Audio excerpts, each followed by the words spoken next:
আসসালামু আলাইকুম প্রিয় দর্শক, সুলতানাস কুকিং চ্যানেলের পক্ষ থেকে আপনাদেরকে আজকে আমি তেলের পিঠা বানিয়ে দেখাবো, অথবা সন্দেশ পিঠা বলেন, যেটাই বলুন না কেন আমাদের এলাকাতে এটাকে সন্দেশ পিঠা বলে।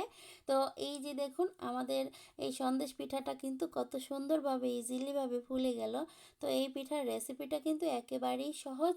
আর এই সহজ রেসিপিটা আপনারা যদি না টেনে পুরো ভিডিওটা সুন্দরভাবে দেখে নেন, তাহলেই আমার মানে কিভাবে আমি বানিয়েছি সেটা আপনারা বুঝতে পারবেন, এবং আপনাদের পিঠাও কিন্তু এরকম পারফেক্টভাবে ফুলবে।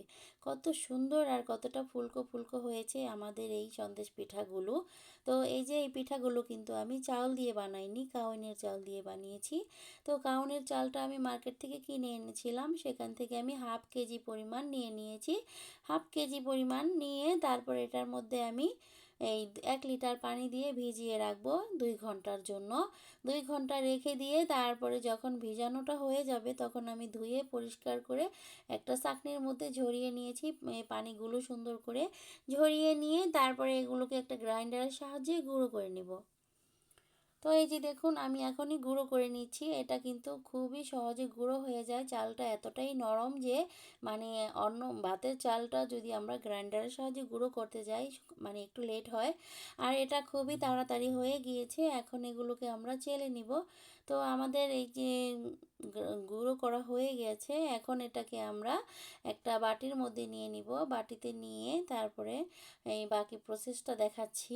এই চাউলের গুঁড়াটা কিন্তু এখন রেডি হয়ে গেছে। এটা কিন্তু কাউনের চাল, শুধুই কাউনের চাল, আর কোনো ভাতের চাল দেইনি। আর এখানে দিয়ে দিলাম হাফ কাপ ময়দা, আর দিয়ে দিচ্ছি গরম পানি 3 কাপ না, সরি, এটা হাফ কাপের মেজারমেন্ট কাপটা নিয়েছি, এটা দিয়ে 3বার দিয়ে দিলাম 1.5 কাপ পানি দিয়ে এটাকে আমি এখন নেড়ে নিচ্ছি। দেখুন পানিটা কিন্তু গরম, সেই জন্য আমি চামচ দিয়ে নেড়ে নিচ্ছি। আর একটুখানি লবণ দিয়ে দিলাম এই পর্যায়ে। আর এখন দিয়ে দিব 4 টেবিল চামচ চিনি। চিনিটা আপনারা কিন্তু বাড়িয়ে কমিয়ে নিতে পারেন, যারা আপনারা যেরকম মিষ্টি খেতে পছন্দ করেন ঠিক সেই রকম দিয়ে নেবেন। তো আমরা একটু মিষ্টি কম খাবো, সেজন্য আমি 4 টেবিল চামচ দিয়েছি। আপনারা মিষ্টি বেশি খেলে 5 টেবিল চামচ দিবেন।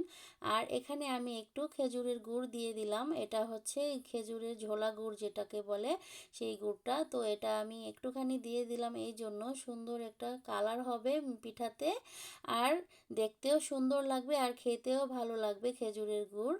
তো আমার কাছে এটা ছিল, এখান থেকে একটু দিয়ে দিলাম। আপনারা চাইলে কিন্তু চিনিটাকে স্কিপ করে শুধু এইটা দিয়েও করতে পারবেন। তো এই যে দেখুন, পিঠার ঘনত্বটা ঠিক এরকম হবে। আর এখন আমি এই যে পিঠা ভাজার জন্য একটা ফ্রাই প্যানে তেল দিয়ে দিয়েছি। তেলটা ভালো করে গরম করে নিয়েছি, তবে এতটা গরম হয়নি, আর একটু গরম করে নেওয়া আমার উচিত ছিল। তো সেই জন্য প্রথম পিঠাটা একটু ফুলতে লেট হয়েছে, তারপরেও কিন্তু প্রত্যেকটা পিঠাই ফুলবে। আজকের পিঠাগুলো কিন্তু একটাও না ফুলবে না এরকম হয়নি, মানে প্রথম চান্সেই পিঠাগুলো ফুলেছিল। প্রত্যেকটা পিঠা এতটাই ফুলবে যে মানে না দেখলে বিশ্বাস করবেন না। তো দেখতে থাকুন। প্রথম পিঠাটার উপরে আমি একটু তেল উঠিয়ে দিলাম, এই জন্য যে পিঠাটা ফুলতে চাচ্ছিল না, কারণ তেলটা একটু কম গরম ছিল, আরও একটু গরম করে নেওয়া উচিত ছিল।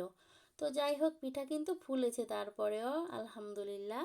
আমার কাছে তো খুবই ভালো লেগেছে, এত সুন্দরভাবে ইজিলি ফুলে গেল পিঠাগুলো। পিঠার জন্য আর কোনো মানে কোনো কিছুই করতে হয়নি, দেখলেনই তো আপনারা। চামচের সাহায্যে গুলিয়ে নিয়েছি, আর এই তো এখন লাস্টে হাত দিয়ে মেখে নিয়েছিলাম শুধু গুড়টাকে। তো এখন এই তো হয়ে গেল প্রথম পিঠাটা। আর আমরা পিঠাটাকে একটু তেল ঝরানোর জন্য এই যে সাইডে একটা স্ট্যান্ড বসিয়ে দিয়েছি। তো আমাদের এই যে কড়াইটা কিন্তু আমরা তেলের পিঠা বানানোর জন্যই আসলে কিনেছি। আমাদের এখানে যে কারেন্টের চুলা, এখানে ফ্রাই প্যানে পিঠা ভাজলে এরকম সুন্দরভাবে ফুলতো না, একটু প্রবলেম হতো। আর সেই জন্য আমরা এই যে বাংলাদেশে যে কড়াইগুলো থাকে ঠিক ওই রকমের একটা কড়াই কিনে এনেছি, আর এটার সাথে স্ট্যান্ডটাও ছিল। তো এই কড়াইটা কিন্তু খুবই মানে ভালো লেগেছে আমার কাছে, যে তেলটা দিলে পিঠাটা তেলের নিচে চলে যায় সাথে সাথে, বাংলাদেশে যেরকম করে বানায় ঠিক ওই রকম আমাদের এই কড়াইটা। তো এখন এই যে দেখতে পাচ্ছেন কত সুন্দরভাবে ফুলে গেল। আর আর বলার কিছু নেই, কতটা সুন্দর আর সহজভাবেই ফুলে গেল। তো আমাদের চুলার হিটটা কিন্তু হাই হিটেই রেখেছিলাম, চুলার হিটটা কিন্তু আমি কমিয়ে দিইনি, কারণ আমাদের এই চুলাটাতে যখনই আমরা কমিয়ে দিই তখন কিন্তু পিঠাগুলো ফোলে না, সেজন্য আমি আর চুলার জালটা কমিয়ে দিইনি। তো আপনাদের চুলার মধ্যে যদি চুলায় তাপ বেশি কম থাকতে পারে, তো আপনারাও কিন্তু সেটা বুঝে শুনে রাখবেন। খুব বেশি হিট দিলে কিন্তু আবার পিঠাগুলো পুড়ে যাবে। তো আপনারা আপনাদের মানে চুলায় যেরকম তাপ আছে ওটা বুঝে শুনে নিতে হবে। তবে আমি কিন্তু একেবারে লো করে রাখিনি, মিডিয়ামের থেকেও বেশি আপনারা রাখবেন। আর আমি হাই হিটেই করেছি, এটা আমাদের চুলাটা কারেন্টের চুলা, সেই জন্য। তো এই যে দেখুন, আমি আরও একটা পিঠা বানিয়ে দেখাচ্ছি, একেবারেই সুন্দরভাবে ফুলে যাচ্ছে। আমার কাছে তো খুবই ভালো লাগছে, আপনাদের কার কার কাছে ভালো লাগছে?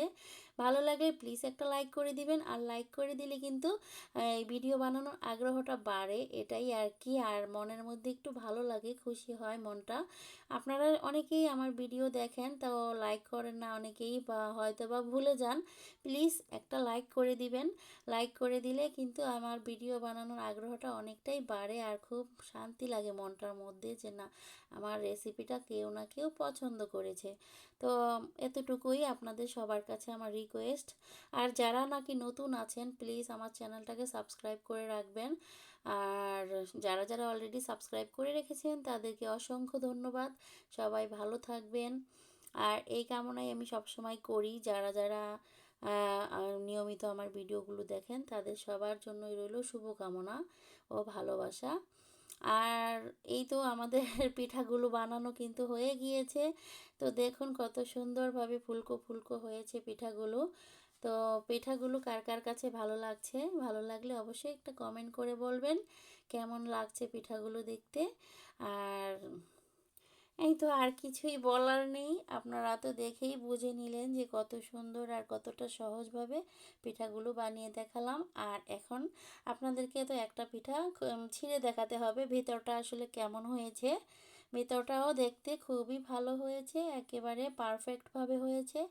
দেখুন কতটা সুন্দরভাবে হয়ে গেছে ভিতরটা, কোনো কাঁচা থাকেনি, অনেক সুন্দর হয়েছে। তো সবাই ভালো থাকবেন, এই কামনায় বিদায় নিচ্ছি। আল্লাহ হাফেজ। এবং আগামী ভিডিও দেখার জন্য সবার কাছে অনুরোধ রইল। আল্লাহ হাফেজ।